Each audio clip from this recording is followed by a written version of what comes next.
Now here's some of the finest riders in the world on the starting line, the 500cc class. Bike had to be in neutral for the start. I don't think they do that anymore, do they? No, This that is was a Torsten European Holman thing. of Sweden, Here's four some of times the, a this world is champion, Torsten a Holman graduate engineer. on a Husky. He was the number. Joël he was a current Robert world of champion. Belgium, the glamour boy of Robert, the sport, Robert. a national idol in his native land. There's Roger Roger. de Costa, Roger another de Belgian, Costa. young and hot on the heels of Robert. Also the top American, Gary Gary Conrad of Palmdale, California. Fast Eddie Mulder. Fast Eddie Mulder on his And Triumph, bewhiskered Triumph. Eddie Mulder of Burbank. Eddie That- making those that was last-minute funny. checks. A Later fine in the crowd gathered here, by the interview, way. you said you Estimated weren't at used to riding that 30,000 people small a right now, bike. spread It's like all a over the 500 course, Triumph, trying a to small get bike. close look like Probably you are twice at the weight of equipment the and these CZ. great Yeah, we were drivers. used to the They'll all be off and 650 running Triumphs. in a minute. So this was the start of the 500 race, which was the premier event at the time. It was a granddaddy of all of them, actually. I'm not sure, I can't recall, but did they ride 250s as well, the Europeans that year? Or Yeah, they rode 250s on Saturday and 500s on Sunday. Those yellow shirts you saw going out in front are the Belgian team riders. And behind them there's a couple of cream-colored shirts, if you're watching in color, that are the Swedish team riders. The foreigners have gotten off to a very good beginning here in this race. The leader is Joël Robert of Belgium. Not too surprising, because he always goes for broke, this guy. One of the best in the world, although he's lost out in the World Championship the last 2 years. They actually had a to chopper Torsten in the air Holman for of shooting Sweden. this stuff, huh? Yeah, we had our usual guys were shooting that with Davy Jones, the pilot, and Nelson Tyler was the cameraman, and he's the guy that invented the vibrationless camera mount. And at the time was one of the few guys that could really make it work really well. Look how they kept it watered, kept it close watered and stuff. There's the rock that the Europeans, probably everybody was a little leery of because he came so close to it. So I think this is the first round of the 500 class, Yeah, I believe. and I think but Robert's got a pretty good lead. Yeah. You know, the what I was amazed is the physical condition that they were in at that time. You know, I mean, the Americans, you know, I was one of the big guns, and we partied as hard as we rode, you know, and and that just they didn't do that. You know, I mean, they were you know, they were paid guns at those times. They were very much professional, more buttoned up than the Americans were at that time, I think. And then after we once got used to and seen what they did and how much more they were better than us at that point in time, I believe the Americans came back after them and pretty well handled them for a while, didn't they? Yeah, and they were, you know, they were highly paid for the time Exactly. afterwards, you know. And, Exactly. And I think you made the classic statement one time. You said that, I'd like to see these guys go on the party circuit with me for a couple of weeks, then see how well they Exactly, do. I'll handle them, yeah. But they were good, you know, you can't take that away from them. They're very much professional. They were, you know, my term is a hired gun, and they did the job well. That's a downhill that we were talking about. And that was, you know, this was really, it was before motocross in the U.S., but this was sort of the beginning of it. Exactly. This Yeah. is actually what I believe that we went out and made some motocrosses. The Europeans did shortly after Hopetown when they were out here for that first visit. I think that we went up to Gorman and made a motocross course and had a motocross race with them, giving us once again another lesson. Yeah. What was amazing, the Americans only took them, what, 10 or 15 years to catch up. Yeah, and then they, you know, Then they dominated. yeah. I think Brad Lackley the first one to be world's champion, Yeah. maybe, or something. And then then it turned around. I mean, like now, I mean, if you look at Carmichael and those guys, I mean, it's, you know, the motorcycles and everything are so much, you know, in fact, if you turn around and think about it, you know, little Carmichael's riding for about 5 times world champion Roger de Costa, I believe. And here are the Americans. That's Eddie Mulder you saw just out of your picture. Gary Conrad.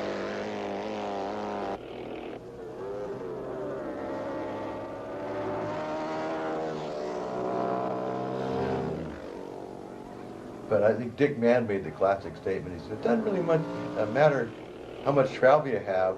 You're just going faster with more travel. It just means you have further to walk back to get your bike when you unload. Meaning you're still at the limit of whatever the bike can do anyway. Here's Jim talking to Joel Robert. What is the most important talent for motocross? Is it balance? What would it be? I don't know exactly, but I can tell you one thing, that when you are young, you should be a good rider, and you become better and better, but if you start, I don't know, 17, 18 years old, and you try practicing, and you never come better, I think better to stop, you know. Is motocross more dangerous than track racing, than course racing? I don't think so, no. I think road racing is more dangerous, because on the motocross, when we fall off 20, 30 miles an hour, but on the road racing, they can fall off under 20 miles an hour. You know, that's the difference. Well, I don't know what Joel Robert considers fast, but look at him go right now out on that race course, being chased by Torsten Hallman. These two men who are contrasting in their styles of riding a bike and also in their personalities. Robert, flamboyant, volatile, easy to explode, and taking chances all the time. Torsten Hallman, entirely different, a quiet man off the race course, a little more prudent in his racing.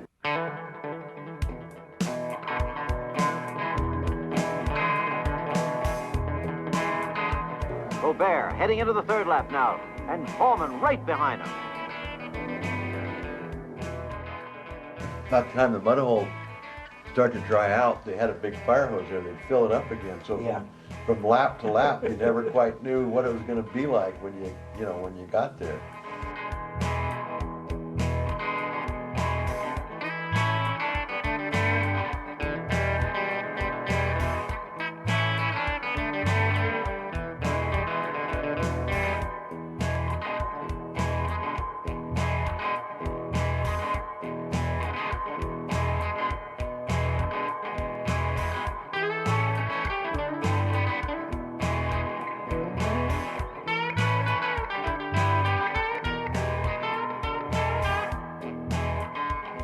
Look at all the spectators. I mean, there was thousands and thousands of people. And I don't know if they allowed overnight camping there. I don't recall, do you?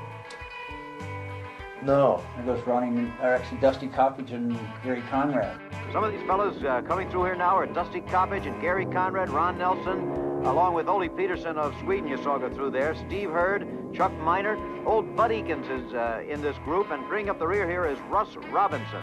Bud Eakins, whom we mentioned in Southern California here, is known as kind of the granddaddy of all motorcycle riders. And here's what it feels like, kind of like a dream or a nightmare.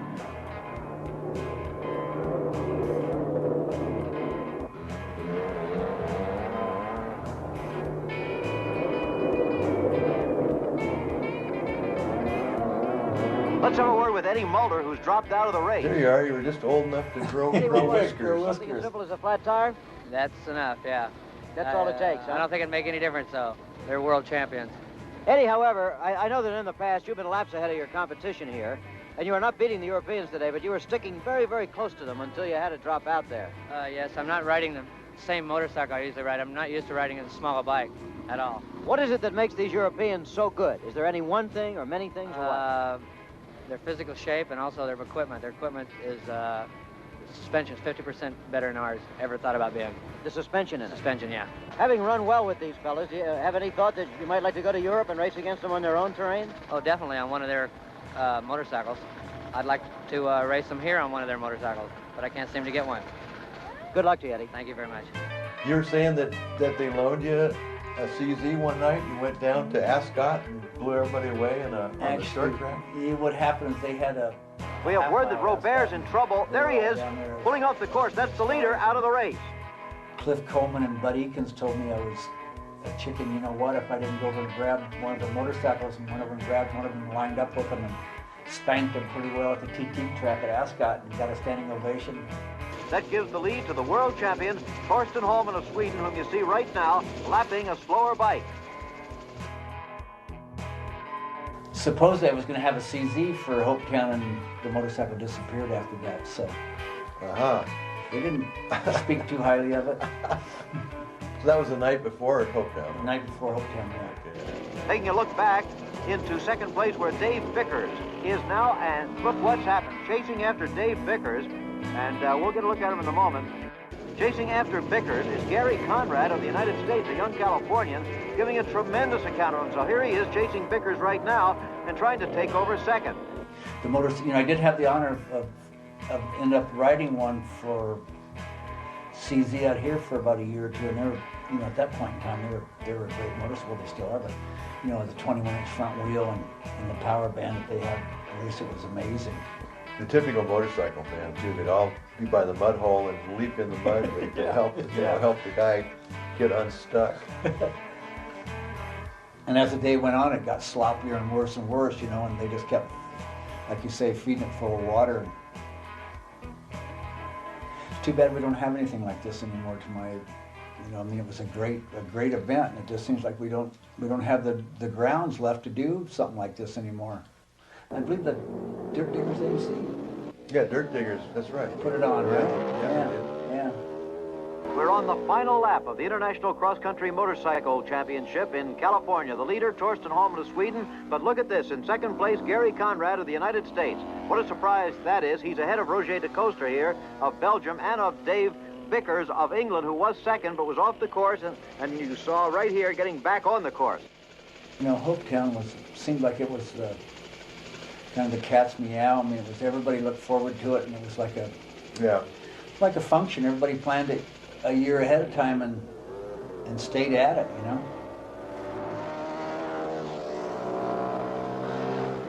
There's the checkered flag for Hallman. I think Conrad might have been the first American, wasn't he? I think so. I think so. Yeah, no, okay. Conrad is second. There is de Coster taking third. Husky, yeah. This is the world champion in the 250cc class, Torsten Holman of Sweden. Torsten, what is your opinion of this course here? Do you like it? I like it, but it's a lot of rocks, and it's very easy to damage your foot, or you can hurt yourself very easy. How big a sport is motocross in Sweden? Not so big in Sweden, but down in Belgium and France and Holland it's very big. One of the biggest sport together with football and bicycling. I understand you've raced also in Eastern Europe, in the Soviet Union, have you? Yes, yeah, many times in Russia and Czechoslovakia and East Germany. Poland. How good are the Russian and Polish, for example, and East German riders? Very good, very, very good. Is it one of the major sports there, one of the big sports? Yes, it is. Yes, it's a big sport. How many people might they get in Czechoslovakia or somewhere for a race? In Czechoslovakia this year they have 70,000 spectators. Is that right? Yeah. Torsten, I know you're tired. Thank you very much. Thank you.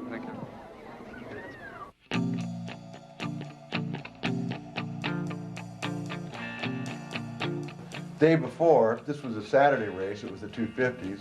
We're just going to show some little highlights. There's Dave Vickers, a British guy, also on a CZ, and Aki Janssen. He was fast. They said he was the fastest one of all, but he got hurt real bad, and that was the end of his career, I believe. I think he came back. I think won Gary Conrad. Riding for Nick Nicholson, Greaves dealer. Distributor, I guess, actually. Yeah. There's the Coster with the little half helmet. CZ. Like every kid in California was getting ready to go to school on their bicycle, doing the salute, doing the thing. Yeah. See, they had 3 or 4, 2 rows. I remember Kim Kimball, who was the Montesa distributor. Ouch. Montesa distributor ran into a deer. Hit a deer on the back straightaway, on the high-speed straightaway, and hurt himself. Yeah, he's never been quite big one since. Yeah, pretty good helmet check. Headed for the mark. So look at these motorcycles. The way they go through the bumps compared to what the CZs and the Huskies had. Yeah. The big old iron horses. That's, I think we need to thank them for coming over here and opening our eyes to, to the up and coming stuff. And I think Bud was actually the one that started the 22-inch or 21-inch front wheels, his Uncle Bud, after he went there the first time. Oh, he was? Yeah, I think so. Did the Triumphs, like desert ones, have 21 inch? It didn't come with 21-inch wheels, it came with 19s, and Bud started lacing some up, and then everybody started running. Oh, okay. Started running the 21-inch front wheels. Thank God for hay bales, huh? I think that might be the other guy, Whitey Martinez, at that time. Whitey Martinez? Maybe? You think? Oh, maybe. Maybe, I think it is. He was starting from his He was- own. He was a checker. Yeah. Another checker. Another checker. Good number 12. That wasn't you, was no, it? good number. Look at these guys. And here comes Dave Bickers, who's been having plenty of problems out there today. I talked to Dave before the race began. Dave, is this your first time in the States racing? Yes, it's the first time in the States. What are your impressions here so far of the racing and of the place? Oh, I like the place. It seems rather big to what we're used to. Yeah, We've been travelling for days, you know. We're not used to that in England. yeah. And the tracks are pretty good. A bit dusty, but pretty good. What do you think of the course here? Is it a good course or a dangerous course? Or It's a what? good one. I should say it's a little bit dangerous. Why? There's around a lot of dust and rocks. And if you've got the dust, you can't see where you're going. What is the greatest excitement, the greatest thrill about riding a motorbike and participating in this kind of sport? Oh, that's difficult to say, really. I think the finish of a big race, you know, and you can go back and have a Coke. Yeah. And you're the winner, huh? Yeah, if you've got to be the winner. That's difficult sometimes. That's the top of the back straightaway. I remember the Yeah, just after the start. Yeah, That was like the exactly. first corner, yeah. top of like 100-mile-an-hour straightaway, and then off Yeah. camera, right-hand corner. Yeah.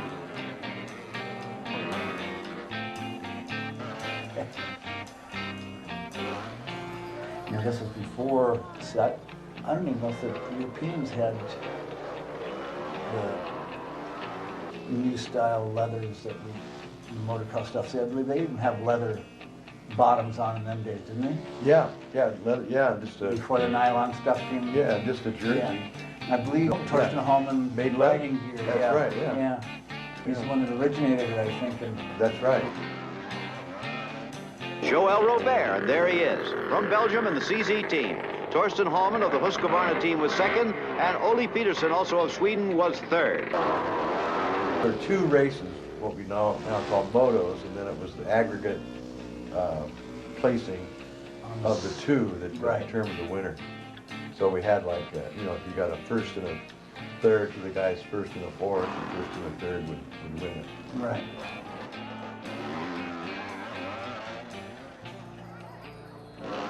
Congratulations, Joel.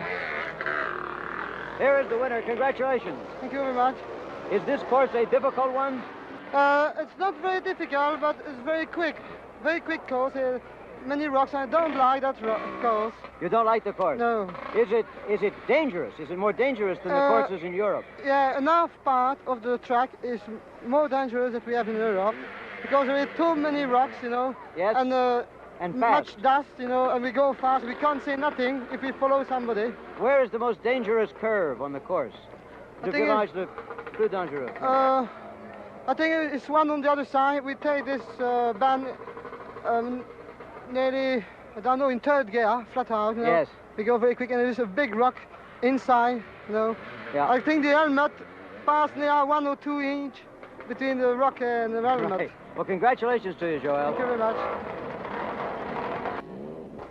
This is William Charles Bryce, MD, of Chino, California. Doctor, what in the world are you doing in this sport? Having fun. This is the most fun sport I've ever found. How in the world did you and medicine and motorbike racing all get together in one career? Well, my son, who's now in Vietnam, started on a small bike, and we gradually moved up further bikes, playing in the dirt, and got into the racing aspect of it. And there's nothing quite like it. Isn't this a pretty dangerous sport for a fellow who needs all his facilities like you do? I don't think it's any more dangerous than the snow skiing or water skiing or any of the other quite active sports. It's a great challenge. It's a great physical challenge, and it's frees you emotionally when you get on that desert.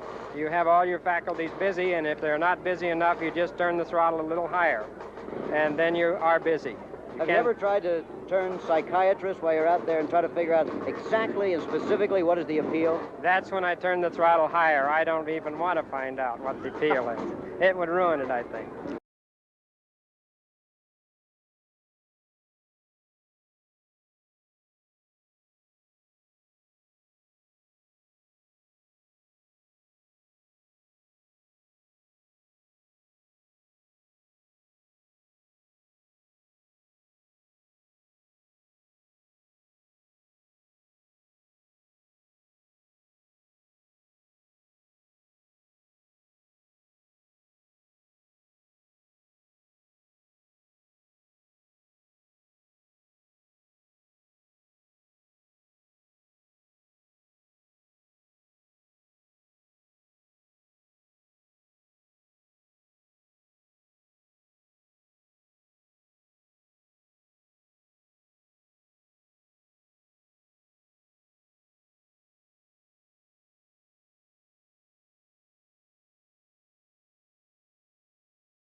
Sandy Terman, you want to take off that hot helmet, Sandy? Oh, I think I'll leave it on. It looks such a mess. Huh? I think I better leave it on. You I might do, huh? scare you. You mean your hair is a mess now? Yes. I didn't know you cared about that in the middle of a race. Sandy, how often have you raced on this kind of a course? Oh, this kind of course I've never been on. Well, what kind of But adventures I did you used- find out there? It was really great. I really learned a lot. It was a Well, good course. What did you learn? Any particular difficulties? Not really. Going through the mud was a little different. Uh-huh. I'd never been through that before. Now, of course, you stayed out of trouble pretty much. You didn't get as muddy as some of the other girls who were in the back of the pack there. Well, I guess I was just lucky. Went through the right spots. You drove a very good race. Thank you. Congratulations, Sandy. Thank you. The girls seem to really have a good time. I mean, they always had a Yeah. smile on their face. Yeah. Here's a sidecar. Sidecar guys were nuts. Yeah, big time nuts, man. Well, it's very tricky, of course. It's a combination of rider and passenger. One could do nothing without the other. It's strictly a teamwork thing. In other words, if you just rode this bike without anybody on there, you'd tip over? Is it as simple as that? Very simple like that. I wouldn't get very far without him, believe me. What's the difference between riding this cycle in the way that you ride it and drive it and riding a racing cycle, single? Well, handling is completely different. Everything is just exactly opposite of a solo rider. And like I said before, you can't really do anything without the passenger. He's like a monkey in a cage over there trying to get out. Well, let's talk to this particular one, partner Joe Gardner over here. Joe, what do you do? Could you illustrate to us some of the movements you do and so forth? Well, to make a right turn, or a right of any degree, I get out in this fashion. Go out over the fender, drop down, to keep the weight of the hack, the center of gravity, down close to the ground in order to keep the hack wheel on the ground. Because when you start coming up, you're in trouble. How do you make a left turn? Well, I just lay across the back of the bike in this fashion here and hold on the best I can. Okay, looks like pretty dangerous work to me. It's fun. Well, I think the sidecars had a little bit of everything as far as the bikes and the motors and Yeah. and There's whatever. a guy named Jim Stevens. The man, the sidecars beat you to death.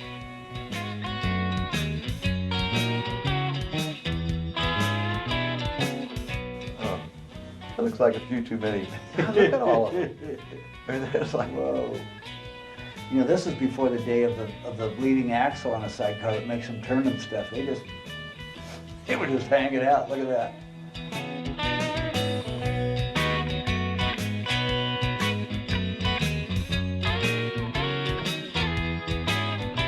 You know, the sidecar, Bruce, probably had to weigh, figured the motorcycle alone, 650 BSA Triumph or Norton, whatever it was 300 and something. So, oops, thing had to weigh close to 400 pounds. Probably, maybe 450 pounds. Yeah, I've never ridden one, but I mean, it's got to be weird because you want to lean over, but I think you got to just turn the wheel, don't you? It's a whole different thing. I've ridden a few and did a few movies with them, and it's a different deal, I tell you.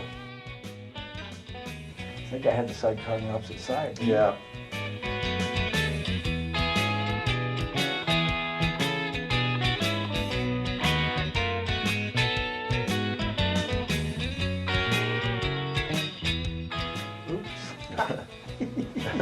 The infamous Bush. I wonder if that Bush had a name. Sure claimed a lot of victims.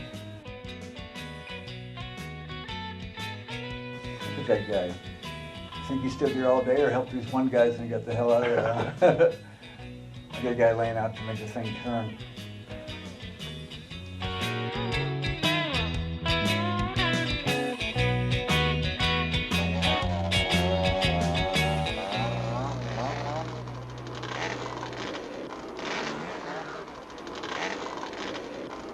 Here are the winners, Jim LeBlanc and his passenger, John Burrs. Congratulations, Jim. Thank you very much.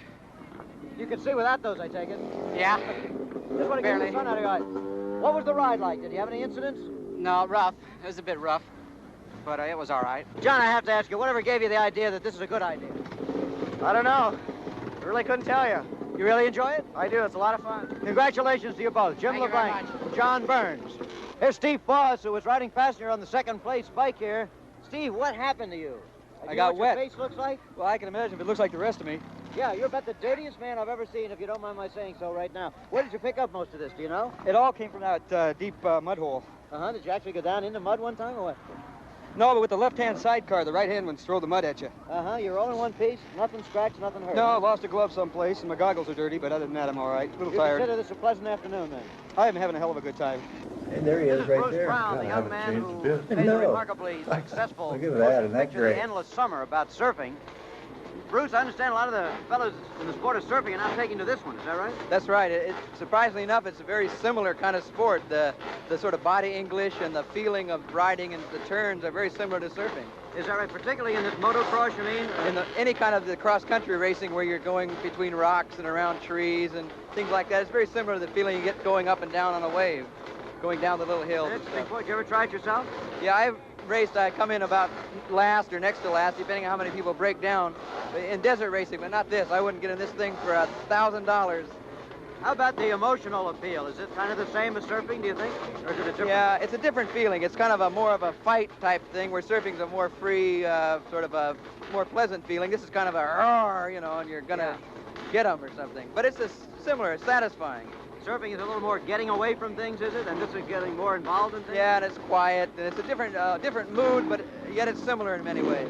Interesting. I might point out, by the way, that Bruce is also the director of our show here today, which marks another first for Wide World of Sports. The first time I interviewed our director, and I'm sure they'll all want to be interviewed from now on. Thanks, Bruce. Thank you, Jim. Here in the pits at Simi Valley, California, the racers are preparing their bikes, getting a new pair of shoelaces, getting all set for the final heat in the big 500cc class, which will be the climax of this meeting here. This would be the second 45-minute moto of the 500s. I don't know if they even call them a moto then. But for the Europeans versus the Americans.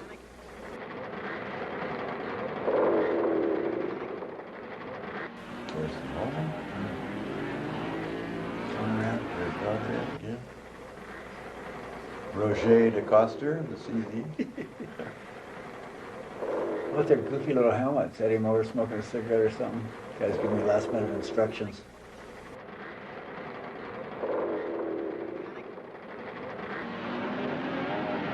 You see the finalists on the line. They can make all of the difference. Here they go. They're off. And watch it go into that first turn. It looked like the Coaster and two of the Swedes are out in front. That's Hallman taking the lead. That was pretty exciting when all those bikes came thundering around that first sweep. The leader is Torsten Holman of Sweden, the world champion. In second place right now is Aki Jossen on bike number E. He's another Swede. In third place, De Koester on bike number C. He is Belgian. But Eddie Mulder is fourth, and Gary Conrad is sixth right now. Two Americans right up there with that first group.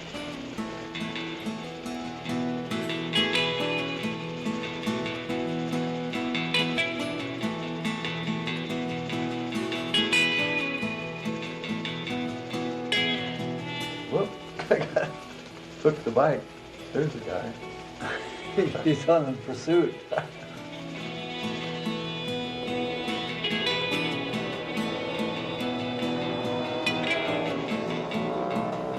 Pins are down and gone.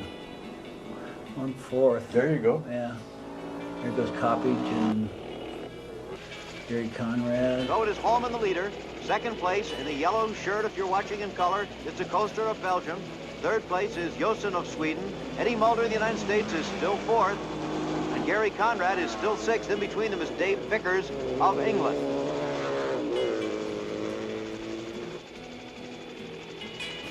Okay, Torsten off to a pretty good lead, huh? Yeah. That was a tricky little section up through the powdered dust. Yeah, then that real sandy spot just before that bush or the tree, that was kind of screwing everybody up. Everybody can say what, you know, whatever. They were good motorcycle riders, boy. You know. This was fast too, down underneath the trees, into the water hole, real fast.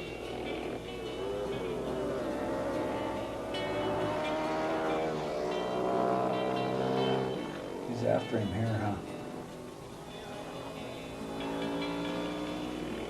That's, who's that in second, Bruce? That's, Robert's hunting him down. Look how close they are now. That's first and second. Holman and De Koester of Belgium. He was actually CZ's #1 guy, what Robert was at that point in time, wasn't he? Yeah, Robert and then the De Koester, I think, you know, yeah, the other two guys.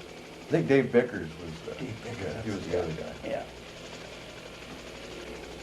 That's a fast straightaway right there, up to the top. And into that off-camera right here. It's a nice shot.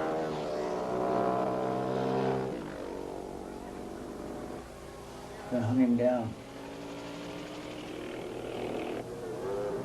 Little shiny marks on that rock right there on the edge. A battle for third going on. And then you have Eddie Mulder of the United States in fifth position. And Eddie's still got a pretty good shot at placing well in this final heat. They could slide the motorcycles pretty good, these guys, too. You know that? Yeah, and that wasn't really their cup of bag, tea now. Yeah. Of course, the bikes were probably 50 pounds lighter than anything. Yeah, and the horsepower was amazing. It's a tremendous race. 3 separate races, really, for first, for third, and for fifth. There's an interesting problem numerically here. Torsten Holman has the lead, and he can even finish second and still win the overall championship on a total point basis. In other words, as De Koester tries to close in on him, Roger must realize that he must win the race and that Holman must fall back at least to third place in order for De Koester to have a chance at a win or even a tie.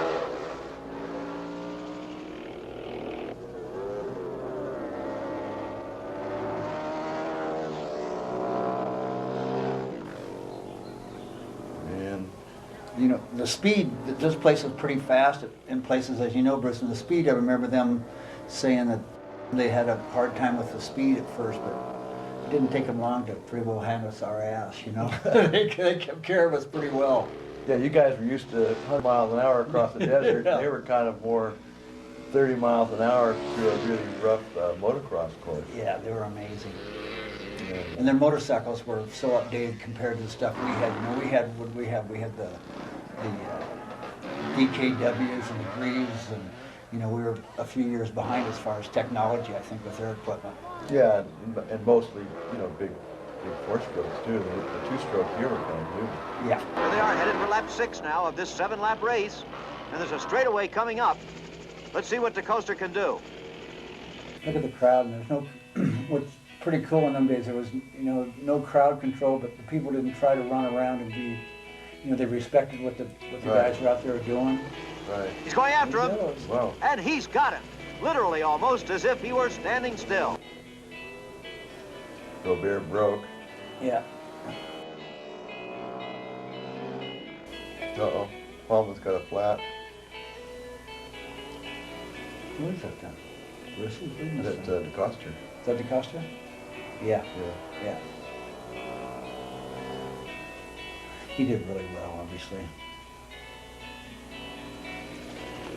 Yeah, he was like the rookie guy, I'm Yeah, pretty sure, on the yeah. team. He went on to be a multi-time world champion.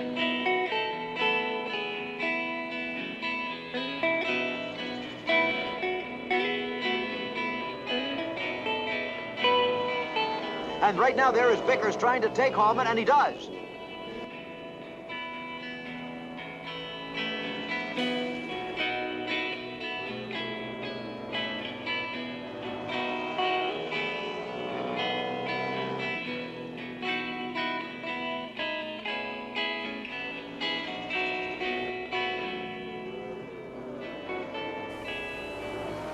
I think Vickers became a stunt guy in England, you know, with organized like the stunts with the cars jumping from roof to roof in the James Bond movies, stuff like Good that. for him.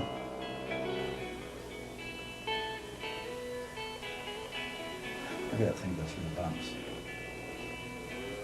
Yeah. See, and I don't think that at that time the Americans none of us stood up. You know, we pretty much just sat in the saddle and rode the motorcycle. Yeah, amazingly smooth, aren't they? Yeah.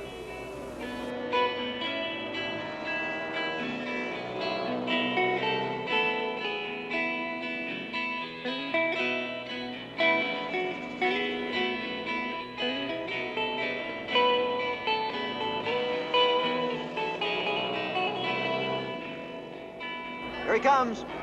Roger DeCosta has won this final heat. Second place to Dave Vickers of England. Teammates on the CZ team. Congratulating each other. Here's Hallman third, so it's going to be 12 points apiece.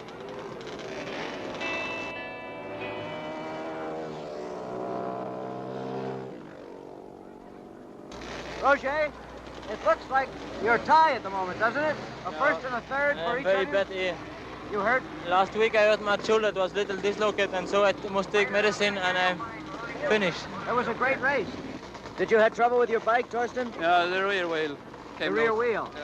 Well, now you're tie, are you not, with Roger? Well- You each have a first and a third. Yes, yes. Yeah, it's the overall time, but Right. I don't know. So we'll know in a minute. Yes. Okay. Okay, here's the winner. Fastest time. He's got the winner. Is that right? Right. You sure? Right. We just got it. Roger, we just get the word that you have the fastest time. You're the winner of the race. Congratulations. Thank you, thank you. And now hold everything. Here comes a correction from the judges. They have changed it and say that it is, in fact, a precise tie between Roger DeCosta of Belgium and Torsten Hallman, the world champion from Sweden. No sporting event could end up any closer than that. Quite a day in Simi Valley.